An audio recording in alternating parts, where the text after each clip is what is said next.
Martin. Thanks for chatting yesterday too. Yeah, I'm glad you're taking an interest in this, and I like what you're planning on doing. So I'll give you some suggestions here based on our conversation. But I love the tall trees, the beautiful oak and ash trees. Those are some of my favorites to light. I know we talked primarily about lighting the trees and using some higher wattage bulbs so you can get a little bit more light up into those canopies. So I'll talk about that. And then I'm not sure if you have plans for the front of the house here, but there's definitely some things you can do here. I mean, just some simple path lighting along here would look really good. And then I always try and, it's going to be tough on this area, but I always like trying to highlight anywhere on the house where you have nice stonework, and I'll show you an example of that in the back. But for an area like this, anywhere where you've kind of got a grassed area, unless you're planning on landscaping around and putting some mulch around this to make it as low maintenance as possible, you might not want to go with a standard uplight. So pretty much talk about uplights, path lights, and then in-ground lights. So the uplights are great. You get them a little bit brighter. The only thing is they do stick out of the ground. So if it's in a high maintenance area like a lawn where you're going to be running a lawnmower or lawn tractor or something, they're going to be sticking out of the ground and you're going to have to trim around them, so it becomes a pain. So if you're two things you could do is either if you just mulch a small area around this, so at least you don't have to mow in there, then you can go ahead and use those uplights. You'll be just fine. The other option is, if you don't want to do that, is looking at an in-ground light. So an in-ground light is something that actually sits in the ground, and then it stays flush with the ground, so that you can just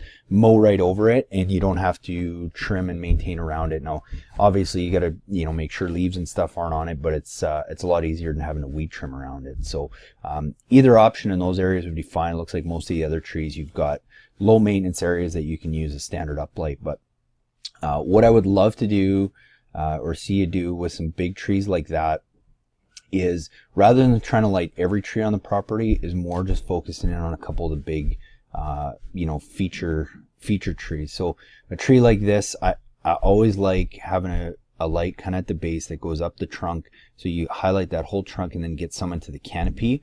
And because especially with oak trees, they have such big branching structures, you may want to have one or two lights out here that shine further up into the canopy.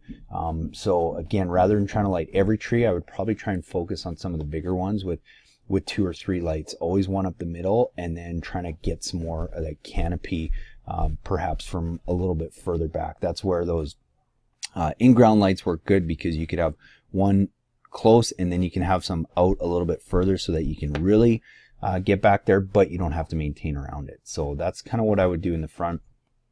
In the back, same thing. I mean, there's a ton of trees here, but you have some nice, beautiful ones that I would try and focus on. So again, one up the trunk, and then maybe two more getting into the canopy. Same thing on this one, and then maybe some slightly smaller ones here that you could get away with maybe one, or you might want to have two lights going up both these branching structures, and that would be enough. So those are some thoughts for there.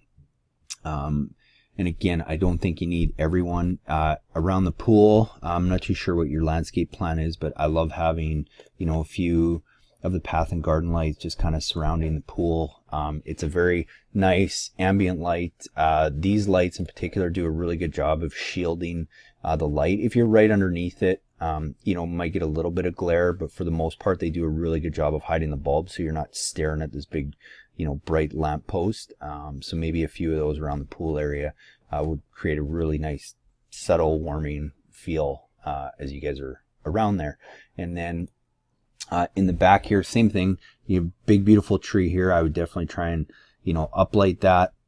Again, like I talked about, I think all the trees on your property, you're going to want to go with the 35 watt equivalent bulb, which is just a little bit brighter. It's I believe it's 370 lumens, so it's brighter than a standard one, but you want to make sure that you're getting that light up into that canopy as far as possible and lighting as much of that tree with fewer lights.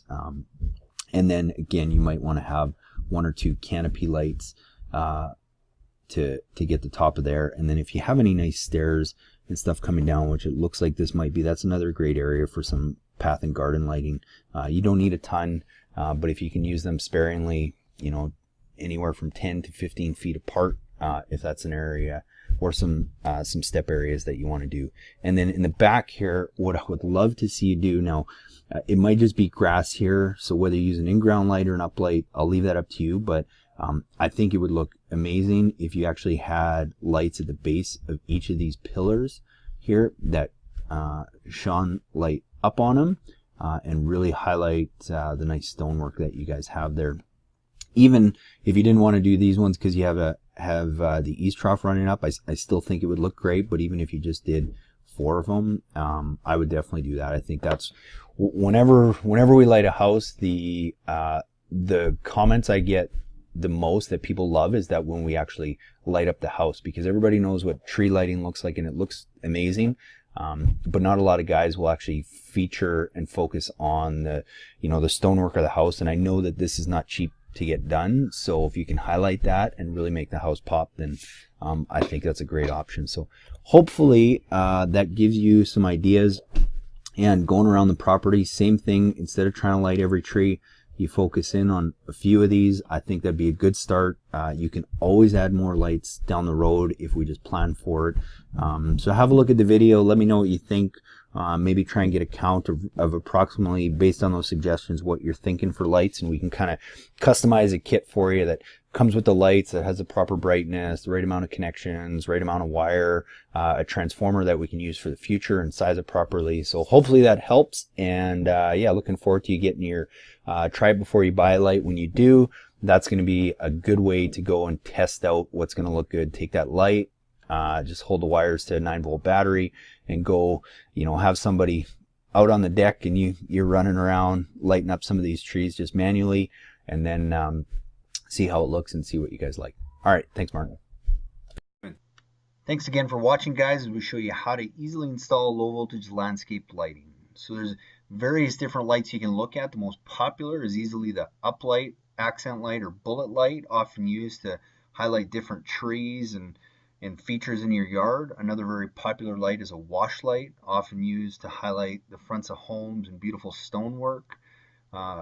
Path and garden lighting is also very popular, to use to light walkways and garden areas and plant material down below, as well as hardscape lighting, which is used in different kinds of hardscapes as well as on fences and decks, and can also create some cool effects. And a great way to see what looks good is just to take a flashlight or any kind of light around at night, shine it on a few of those features, and really see what looks good and where you're going to position those lights. I strongly recommend looking at LED energy efficient bulbs for all of your landscape lighting. It saves on power and it lasts a long time. You see they only use 40 watts, 260 lumens, is very bright, and they still have that warm white look that you would find in an incandescent fixture. And if you have an existing landscape lighting system that is incandescent, it's very easy to retrofit with LED bulbs, again, just to save power and not have to be changing bulbs all the time. What we often recommend is go and find really good quality outdoor rated LED bulbs, and then go find really good incandescent fixtures and just marry the two together and retrofit your incandescent fixtures with really good quality LED bulbs, and it'll help bring the cost down rather than going and buying a fully integrated LED fixture, which looks good and lasts a long time, but they do cost a lot more than doing this and just finding a really good fixture and retrofitting it with a really good bulb. So once you know where you're going to put your lights and you have your lights picked out, the next step is to start placing your lights. So we've determined where they're going to go. Start by digging just a small hole and just preliminarily placing your lights. I recommend using a rubber mallet so that you can really pound those ground stakes in and give them some good stability. Screw your light in afterwards so you can really get it in there. Make sure everything's level, and then from there you start laying out your wire once you got all your lights in place, and be sure to leave extra wire at every fixture just to give yourself some wiggle room. Connecting the lights is quite simple. When you make your splice in your wire, you'll have a wire going in and a wire going out for each connection, as well as your fixture wire, and at every light you're going to have 2 of those connections. I recommend a good waterproof connection, either a gel-filled snap lock connector or these gel-filled DBRY connectors that come in 2 parts, that you have a moret that screws on and keeps the wires tight, and then it fills the wire fills into a gel-filled tube that keeps the water out. So just be sure to make sure you're getting good waterproof connections that keep the wires free of the elements as well as keep them from pulling apart. The next step is selecting your transformer. Very easy to do. If you look on any bulb that you purchase, it should give you the wattage, but if you have a 4.5 watt bulb and you have 10 of those, that's going to give you 45 watts, which means you want to select a transformer that's just slightly bigger than that. And I recommend trying to find a transformer that has a photocell as well as a timer built into it for easy use. Very easy to wire in your transformer. Depending on the transformer you have, it's generally going to have a common tap and a 12 volt tap. You just put one wire into each tap, screw them down tight, mount your transformer close to your GFCI receptacle so that you can get power, plug it in, turn it on, and go and make sure all your lights work before you start burying any wire. So once you've checked all your lights and everything works, you can start burying them. One thing I would recommend is looking at the Weon outdoor Wi-Fi switch. Is a great tool if you want to make your landscape lighting system totally smart and Wi-Fi operated. To bury the wires, very easy with a flat-ended shovel, creating a trench that's 6 to 8 inches deep, spreading the turf open and pushing that wire down and stomping it down within no time at all. It looks like you haven't even been there. And in the mulch, it's just a matter of pulling it back and creating a path to lay down that wire, stapling it down and burying everything over that. So hopefully that helped. And if you have any questions, by all means, you can always reach out to us and follow us on Facebook and Hey guys, thanks so much for watching that video. I hope you guys got some great ideas for your own do-it-yourself landscape lighting projects. If you want your own free consultation video, like I said before, email me your pictures at cal@lightingdoctor.ca or go and visit us at lightingdoctor.ca and be sure to check out our Try It Before You Buy a Light, again, where you get one premium grade fixture and a King Innovation Instalight battery operated demo kit that you can go and test those lights out on your property before you make any big purchases. So I hope to see you guys again soon. And again, go get your free consultations by emailing your pictures or visit us at lightingdoctor.ca. Thanks so much for watching.